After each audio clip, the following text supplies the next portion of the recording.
Tá gravando, bom dia, boa tarde, boa noite pessoal, tudo bem com vocês? De volta aqui com mais um vlog nosso de história, né? Já virou vlog isso aqui. Pelos comentários parece que vocês preferiram esse formato, então eu vou manter ele assim até a nossa volta às aulas, tá ok? Lembrando que a atividade da aula passada já está lá no Classroom, postei hoje, agora de manhã, tá? Assim que a aula foi postada, deu ali umas 2 ou 3 horinhas, eu já postei a atividade lá para vocês, é só fazer. Pessoal, vamos lá então. Olha só, hoje a nossa aula é sobre o Estado Novo brasileiro. Estado Novo é quando Getúlio Vargas vai dar início ao seu governo de forma geral através de uma Constituição que ele mesmo vai construir. Vamos lembrar da nossa aula passada agora. Olha só, se vocês lembrarem, quando eu terminei a aula passada, é justamente quando é proclamada a Constituição de 1934, certo?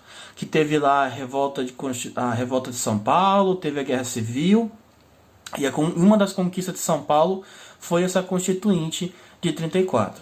Muito bem, só que aí vai rolar o seguinte.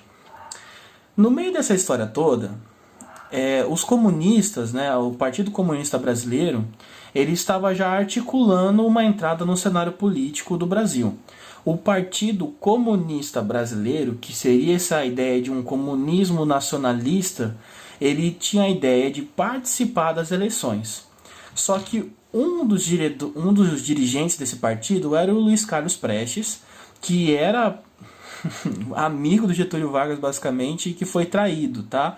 Vou contar melhor essa fofoca para vocês. Seguinte, se vocês lembrarem da nossa aula lá de 1930, a primeira aula dessa semana ainda, teve um negócio chamado Coluna Prestes, lembra? De forma geral, a Coluna Prestes ela vai iniciar uma série assim de empreitada militar, né? E vai ter um certo respaldo do Getúlio Vargas. Só que o Luiz Carlos Prestes ele tinha pautas muito à esquerda, muito mais do que o Getúlio Vargas estava disposto a aceitar, como reforma agrária, mais direito dentro do sindicato, um sindicato brasileiro mais poderoso e todo esse tipo de coisa.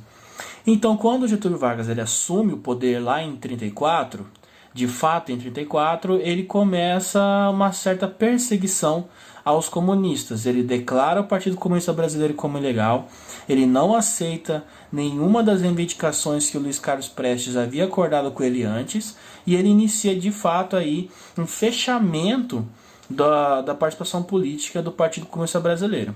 O Luiz Carlos Prestes fica fulo da vida, ele fica possesso. Então o que ele faz? Ele vai no Comitê Internacional dos Comunistas, tá? Na época existia uma organização acima de todos os partidos comunistas no mundo, que era internacional, e lá ele vai começar a organizar um levante comunista aqui no Brasil. Já em 35, ele consegue organizar dentro das fileiras militares, na época, várias patentes e vários chefias. Gente, século XX é muito normal ainda no Brasil a figura política dentro do exército, tá? Essa ideia do militar não participar de política só vem muito mais tarde. Aqui nessa época era muito normal ter tenente, capitão filiado a partidos políticos. Aqui no caso, principalmente, o exército brasileiro, ele é como se fosse a escola, cara. Ele tinha diversas opiniões dentro deles. E aí, nesse sentido, uma dessas opiniões era as opiniões mais à esquerda, né, mais comunistas. E aí, nesse sentido, também vai rolar a intentona comunista. O que é a intentona comunista, Juan? Vai ser um levante que vai acontecer em 35, que vai tentar dar um golpe militar e também instaurar uma ideia de um nacionalismo mais libertador, né? O Getúlio Vargas já estava propondo várias medidas autoritárias e nesse sentido o Partido Comunista se viu muito mais perseguido que os outros. Então ele tenta fazer essa revolução para que eles consigam de fato ter uma emancipação política novamente e quem sabe assim fazer uma emancipação também do autoritarismo. Só que de forma geral essa intentona ela vai falhar miseravelmente. O plano principal deles era acertar o executivo com força, raptar algumas bases militares ali da aeronáutica, conseguir aviões para bombardear o plenário, esse tipo de coisa. Só que eles não conseguiram, né? Justamente porque o poder do governo central ele é sempre muito grande. Quando um poder é tão grande assim, não tem como você fazer frente a ele. Certo? Tá, Juan, mas e daí? O que tem a ver esses caras aí tentando dar um golpe fracassado com a aula de hoje? Tem tudo a ver. Porque em 37 o Getúlio Vargas ele vai fazer uma nova constituinte do jeito que ele quer e ele vai chamar essa nova constituinte de Estado Novo. Isso vai acontecer em 1937 e aí ele vai lançar essa Constituição, que inclusive vão apelidar ela da Constituição Polaca. Por que é Constituição Polaca? Ela é branquela, loira, do olho verde? Não, é por causa do seguinte. Na época a Polônia também tinha acabado de passar uma Constituição extremamente autoritária, onde o presidente ele tinha poderes basicamente de um rei ou de um imperador. Ele podia governar por meio de decreto-lei, ele não precisava do respaldo legislativo, ele não estava sujeito a perseguições, judicializações do sistema judiciário, o que significa que ele não podia ser julgado nem processado por nenhum crime. Então, assim, literalmente, o Getúlio Vargas agora era inatingível, tá? A única forma de você tirar do poder seria por meio de um golpe interno, o que também era impossível porque ele era muito popular dentro das forças mais ao centro-direita ali do Brasil do Estado Novo, tá? Esse Brasil do Estado Novo é justamente o que a gente vai estudar agora. É esse Brasil que ele parece muito popular, mas por outro lado ele é extremamente autoritário. O Estado Novo ele é uma ditadura. As pessoas tendem a esquecer isso, tendem a relativizar a seriedade desse período durante meados do século XX aqui no Brasil. O processo de consolidação do Getúlio Vargas ele acontece principalmente pela opinião pública. Ele primeiramente, após ele tomar o poder ali em 37 de forma surreal, né, com a sua Constituição do Estado Novo, ele vai começar os seus órgãos de censura.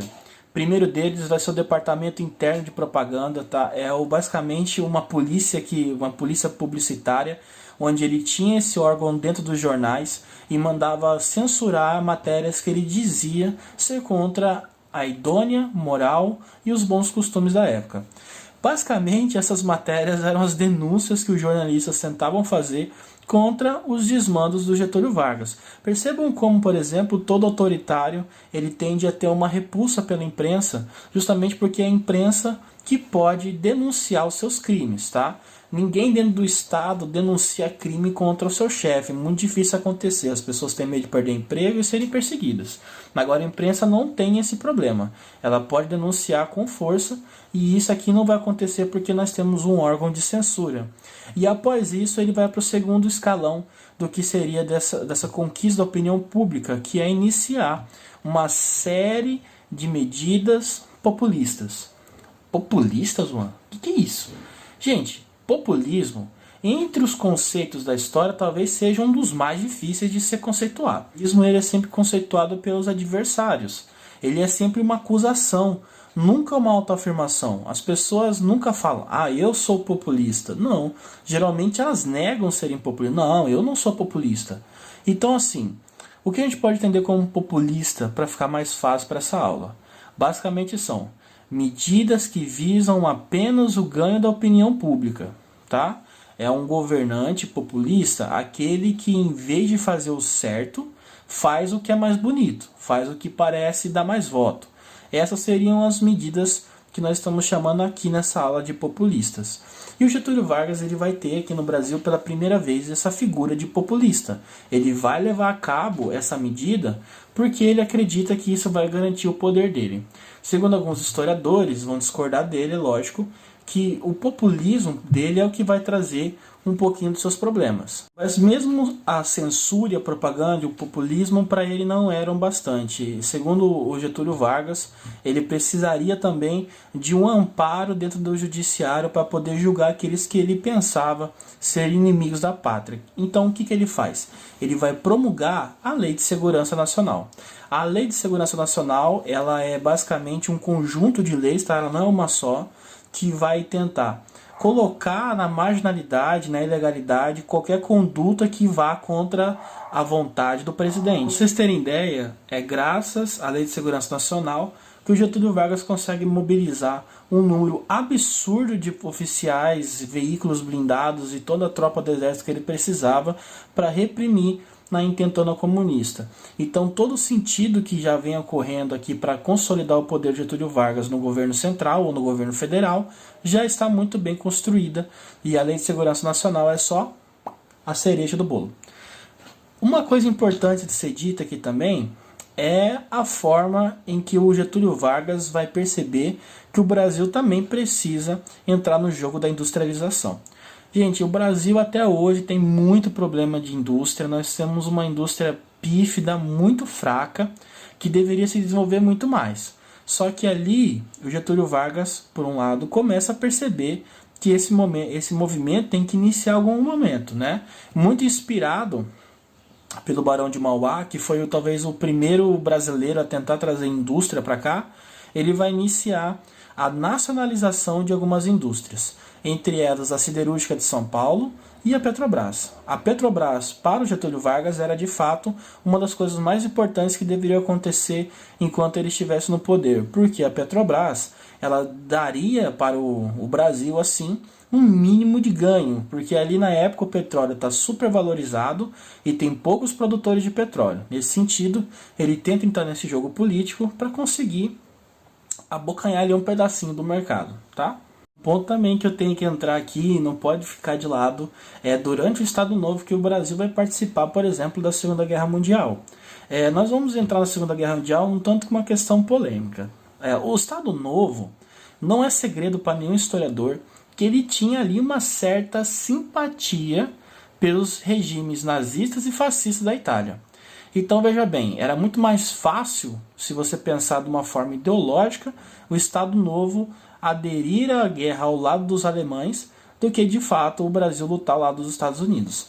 Só que é o seguinte, como eu disse já, o Getúlio Vargas está tentando industrializar o Brasil. E aí ele fez uma proposta para Hitler e para principalmente Mussolini. Se eles financiassem uma indústria aqui no Brasil, principalmente de produção de aço, que é a Siderúrgica de São Paulo, ele ajudaria de forma alimentícia, tá? O documento nunca diz que ele vai mandar tropas, mas isso já é uma ajuda, que ele mandaria alimentos, por exemplo, e financiaria alguns tipos de produção agrícola para os exércitos da Alemanha e da Itália. E o Hitler e o Mussolini já estão passando por um conflito, eles já estão em crise, eles dizem, não vou participar disso, não tenho dinheiro para isso, sinto muito Brasil. E o Brasil fala, eu também sinto muito. Vai lá, conversa com os Estados Unidos e com a Inglaterra, e os dois garantem que o Brasil terá uma siderúrgica. Eles constroem a siderúrgica e logo em seguida o Brasil entra aqui na batalha, ou entra aqui na Segunda Guerra Mundial. É muito curioso pensar, por exemplo, que serão esses mesmos pracinhas ou esses expedicionários que lutaram na Segunda Guerra Mundial que vão colaborar para o declínio do Estado Novo. Tudo começa quando alguns estudantes de direito de São Paulo que retornam na guerra, eles se juntam às manifestações contra a censura de Getúlio Vargas. Já em 1943 mesmo, tá? Um deles tinha recebido uma baixa honrosa por ter se machucado em campo, ele havia perdido a mão por conta de uma granada, se não me engano, jogaram uma granada na brigada dele, ele pegou a granada, jogou, mas não deu tempo da granada se afastar muito da mão, né, e ele acabou perdendo a mão nesse acidente. Nesse sentido, quando ele volta, ele vai deixar bem claro que quando ele foi dispensado, ele foi tratado igual um cachorro. Essas são as palavras dele, tá? Eu vou ler para vocês aqui um trechinho da carta de manifestação que ele publicou depois. Devo confessar que me invade uma tristeza. Grande parte desses elementos que aplaudem esta atitude, onde é basicamente do que o Getúlio Vargas está falando aqui da censura, alguns poucos até me caluniam. São os adversários desse regime ao qual eu lutei e fiz parte, que é o Estado Novo, e chego a duvidar que um dia poderei consolidá-lo, para passar tranquilamente o governo para as mãos do povo. Então, assim, o que esse cara tá falando, velho? Ele tá falando basicamente que ele foi para uma guerra para lutar pela parte de um Estado que agora estava censurando e maltratando ele.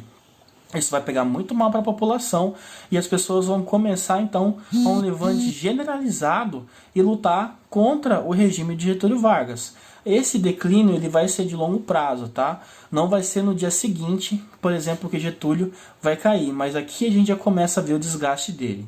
Na próxima aula eu vou falar um pouquinho mais sobre como que o Estado Novo ele acaba, tá? Mas eu tenho mais umas coisinhas para falar ainda nesse vídeo. Você deve estar se perguntando agora, depois de toda a decorrência dessa aula, por que então Getúlio Vargas é tão famoso? Por que tem avenida no nome de Getúlio Vargas, Juan? Seguinte, o Getúlio Vargas, ele teve essa atitude autoritária, mas ele também era muito safo. O que ele vai fazer? Ele percebe que o setor que está mais próximo de ficar aliado aos seus adversários é a classe trabalhadora. E o que ele percebe também? Que a classe trabalhadora tem várias reivindicações em termos de direitos trabalhistas, em direitos civis e principalmente de participação de voto. Ele promulga então a criação da CLT. O que é a CLT? O conjunto de leis trabalhistas. E essa CLT é o que vai hoje, por exemplo, dar aquela carteira de trabalho, é o que vai dar o direito às férias, a remuneração no fim de semana, ao descanso remunerado, é o que vai dar direito, por exemplo, à aposentadoria, esse tipo de coisa. Tudo isso que são direitos que os trabalhadores conquistaram ao longo de muita luta ao longo dos anos, tá?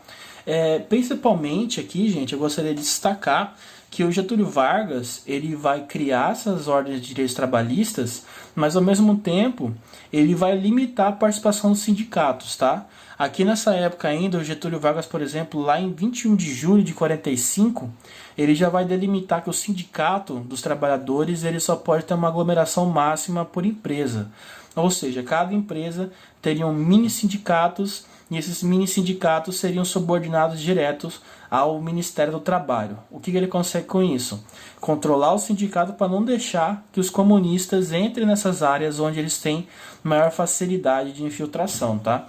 E quando eu digo isso, basicamente é o local onde os comunistas realmente tinham maior participação, né, que é na área dos trabalhadores, é onde a retórica deles se desenvolve melhor. E o Getúlio Vargas tinha muito medo de que ele se desenvolvesse mais a fundo nesses quesitos, tá? Então por isso que ele cria essa lei de direitos e de trabalhadores. Agora é o seguinte, a grande questão aqui por trás que eu gostaria de ressaltar é o que? Juan, então o Getúlio Vargas ele é o que? Ele é um cara, é um santo ou ele é um autoritário?